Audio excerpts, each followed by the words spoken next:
waxaan ognahay cafisku inuu yahay shay u muhiima aadmiga qisadan maanta idin hayaa waa ka duwan tahay qisooyinka kale waa nin furay gabadhiisii muddo sannado kadib wuxuu yimid stuudiyahan si uu u soo ceshto xaaskiisii hore bal aan eegno inuu arrinkan ku guulaysto iminkana waxaan u yeedhi doonnaa aan halkan ugu yeedhi doonnaa cismad maxamuud ismaaciil wandhawahay mudane george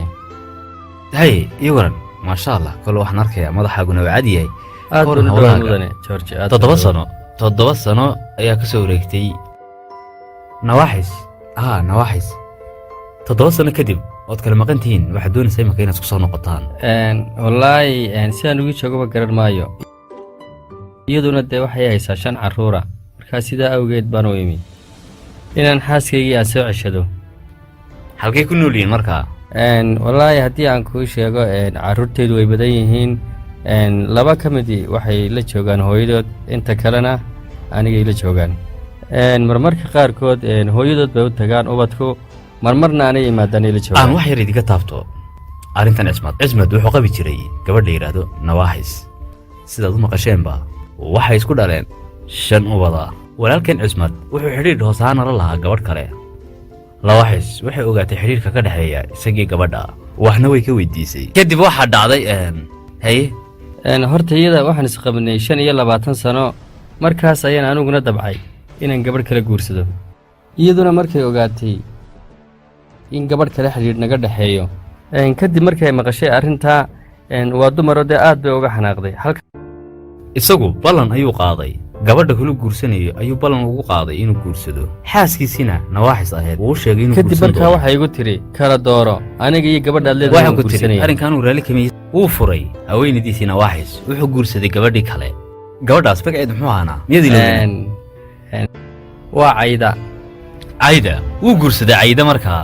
laakiin cayda ubadkiisii buu la dhaqantay hab cayda ubadka si fiican ulamay dhaqmi jirin marmarka qaarkood way dishaa way maagtaa adigu waxayd qof aan ubadka u roonayn markaa khilaaf ka yimi halkaas kadibna arrinkayga weji kaloo yeeshay midku weydiiye ad horta maxaad ka shaqaysaa marka hore anigu shaqadaydu waxa weeye laxaamadda haye maxaad ku odhanaysaa markaa gabadha ubadka kugu dhashay anigu halkan waxaan u imi dadka hortooda inaan ka caddeeyo oon weliba rajaynayaa inay ii soo laabato yacni waxbaad ka og tahay in la guursaday iyo in kaleba may ma weydiisay iyada markaa ma fududa waa awlaaddeeda hooyadood markaa waxaan ka dalbanayaa inay cafiso weliba waxaan doonayaa dadka hortooda ayaan ku raaligelinaya waad ku odhan doontaa waxaad u hayso adaana qancin doonaa waa awlaaddeeda hooyadood anuun ku caawinayaa bal xaalkay ku sugan tahay si kastee haataba waan u diray anugu fariintii bal aan wada aragno siday u gaadhay fariintu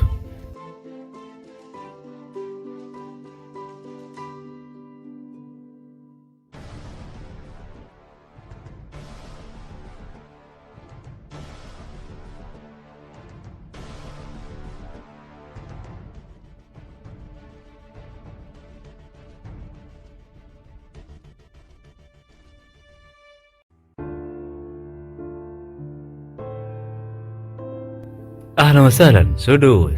مروة نواحسي إيغورن أحواش هذا سؤاليات مفهم عدكنا خروق هذا إيغورن أمورها غودا يحالك سيدوك وي هيبا يدبان با xaaladaydu alxamdulilah aad baan wax kastaba ilaahay ku wanaajiyo ku fiican Soomaa amiin ma sha Allah dhammaan waa iska wada nabad qaba markasta miyaad xidhataa markasta muddo intee leeg ayaad xijaabaneed kaloo ku arkaya Marwa asturan baad adigu weligeyba waan iska asturnaan jiray xijaabka waan iska xidhan jiray laakiin sana qaabka imika muddo 10 sano ayaan wataa Marwa ilaahay ha ku barakeeyo iimaankana Allah ha ku sugo waxa laga yaabaa inaad isweydiinayso waxaan halkan kuugu yeedhay way wallahi ma garan karo anigu khayr baan ku wadaa barnaamijkan waxa la yiraahdaa musaamax kariim anigu waxaan adoon khayr faafinaya qof baa jira aan anagu matalno balse laakiin isagu ku doonayo iga dalbaday aniga inaan adiga ku yeedho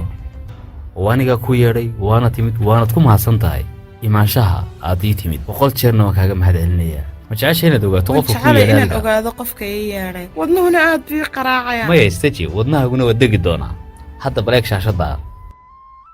dhanka midig bay ka xigtaa miyaaradda eeg Allah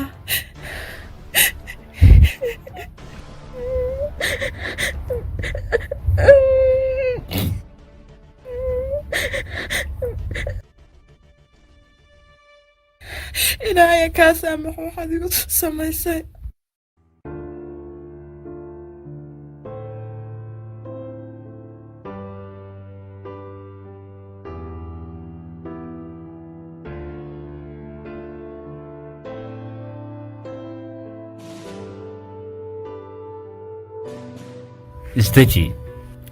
istaji wiilkan dhallinyarada maad garateena muddo badan ayaa kugu dambaysay intaanad arag soo maaha 7 sano ka hor baa igu dambaysay. 7 sano timihiisa masaasay u caddaayeenna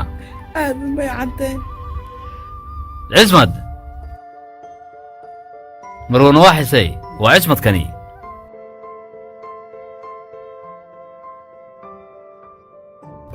cismad fariin ayuu kuu soo qoray anaana ku akhrinaya bal aan maqalna wuxuu leeyahay cismad.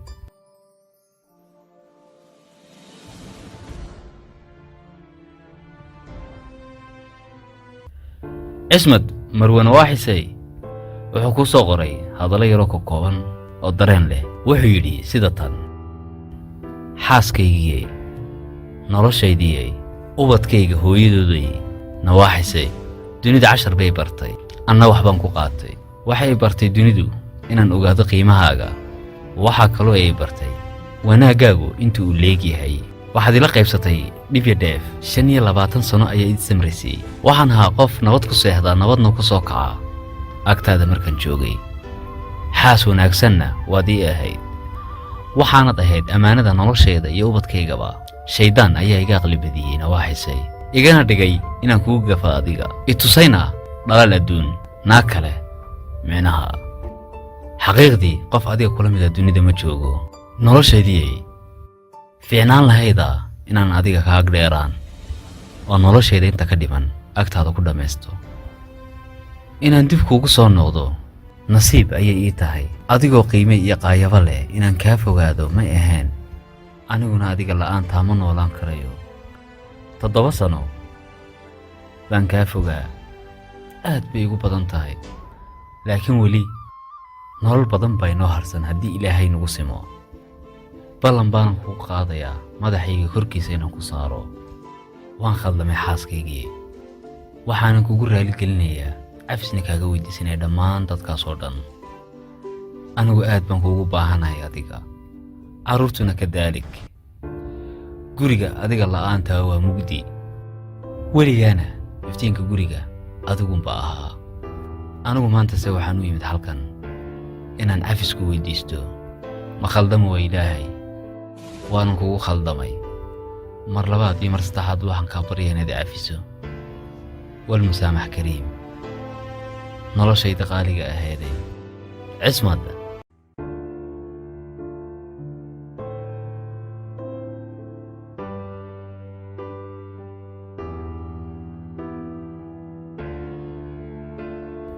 ka waran say kula tahay?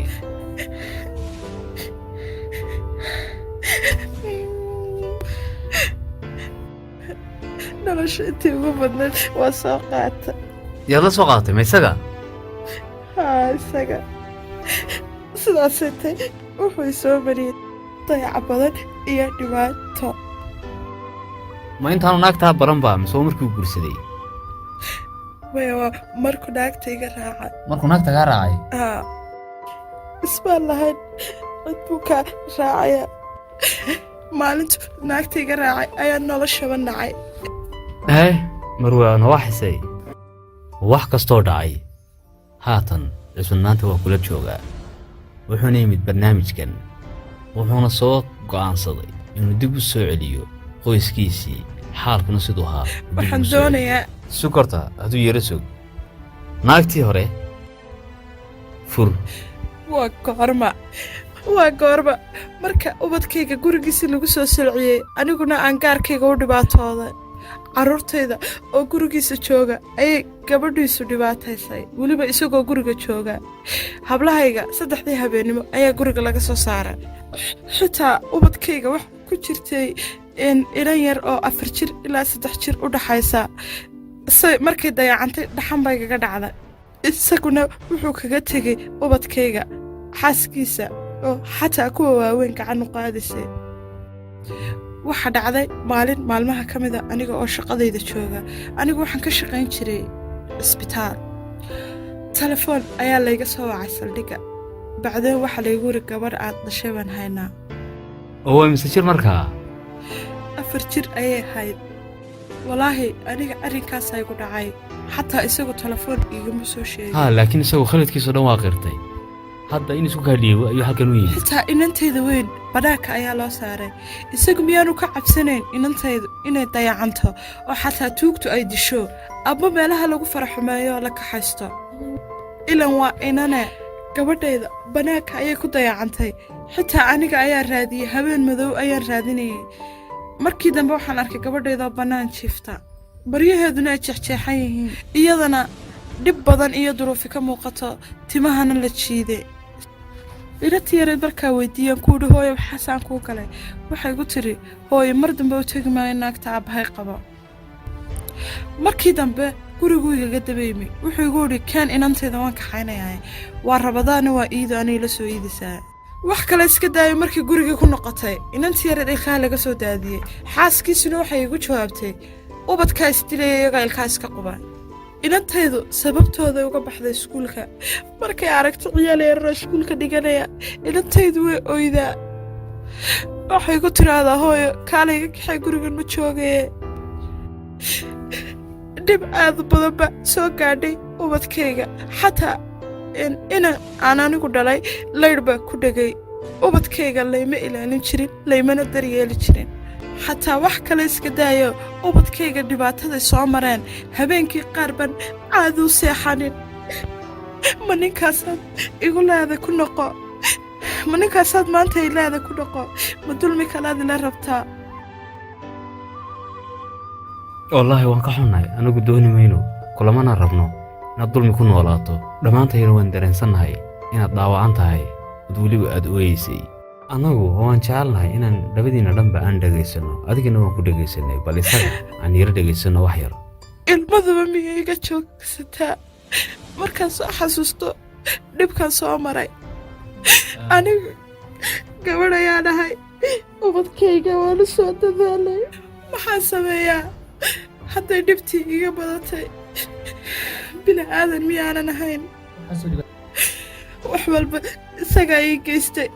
dhibaato walba isagaan u maray isaga xoogaa yara hadle war cismadow waad maqashay waxay ku hadashay gabadhu anaguna waan la soconnaa adiguna wax kasta waad noo caddaysay inaad tahay nin liita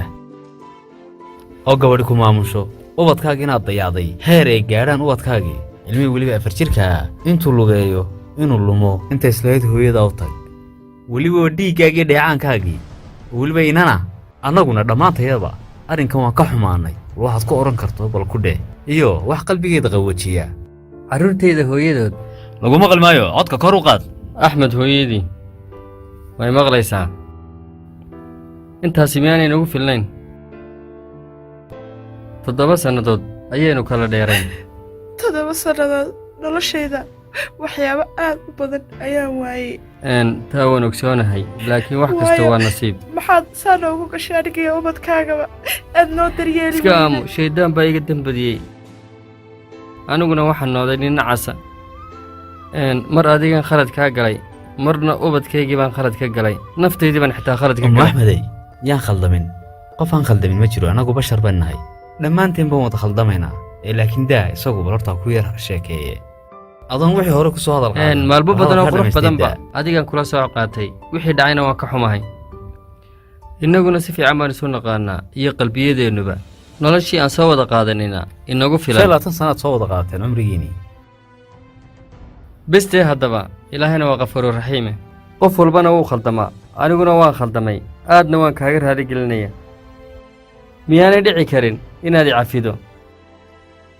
umu axmed ii jawaab isjaji shayddaanka iska naar waxba ha ooyin noloshii oo dhammi waynoo harsan tahay u sheeg adigu waxaad u timid marka hore halkan u sheeg waxaad u timid weli wakhti baanu haysannaa ubadkeennu wuxuu u baahan yahay weli inaynu dhabta ku hayno oo aynu ilaalino adigu inantaada nolosheeda waad baabii gaadhay habeen madow markay nolosheedii dhammayd ayaa dariiqa khatar ku gashay anigu maan ogeyn markay soo baxday ilaahay baa inoo badbaadiyey iminkana carruurtayda waxbarashada ka hadhayna dib bay nolosheena u dhisan doonnaa wakhti badan baa inoo in ka hadalno dib u soo noqon maayaan 7 sanana wayna soo naagtaasi waxay ilmaha ku samaynaysay warba umaan hayn waayo inta badan shaqadan ku maqan anigu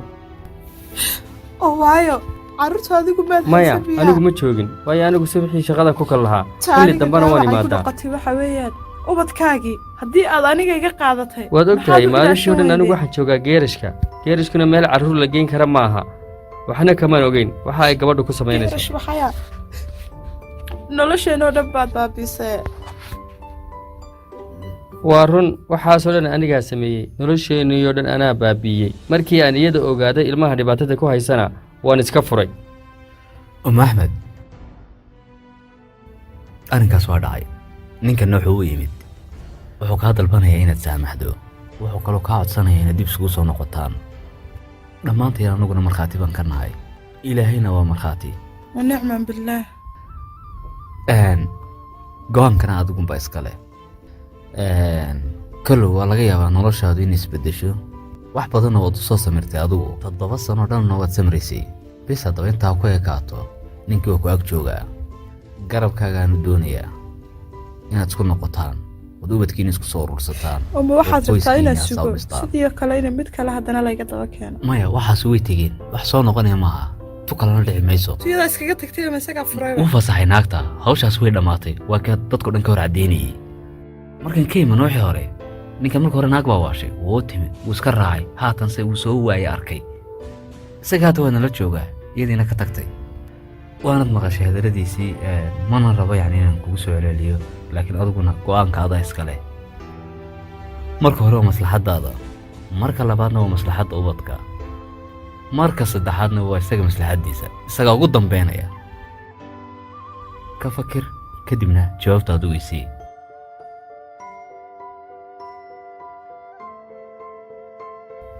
anigu ma garan karo wax allaala waxaan idhaahdaba haye xaajiyadaydii may saamaxday shayddaamadiina ilaahay waana dhaafiyey allah maxamed rasuulullah walaa xawla walaa quwata marka ugu horeysa ilaahay wejigiisa ayaan kugu saamaxay marka xigtana ubadkeenna dartood ayaan kugu saamaxay mar saddexaadkana george wejigiisa ayaan kugu saamaxay ilaahay ha ku karaameeyo waan ku saamaxay waad saamaxday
dhacdo oo cafin weydo aakhiraadii kugu qaladantay haddaba waxaan leenahay daawadayaashayada inay ku tusaale qaataan daawadaan waxaa la jecel yahay inay wax badan kaga daydaan waayo dadku waxay u baahan yihiin dad badan oo waxa jira wax isu qaba oqdad isu qaba islaayi ama ehela dad walaala dad isqaba dad isdhalay ayaa jira markaas runtii waxa fiican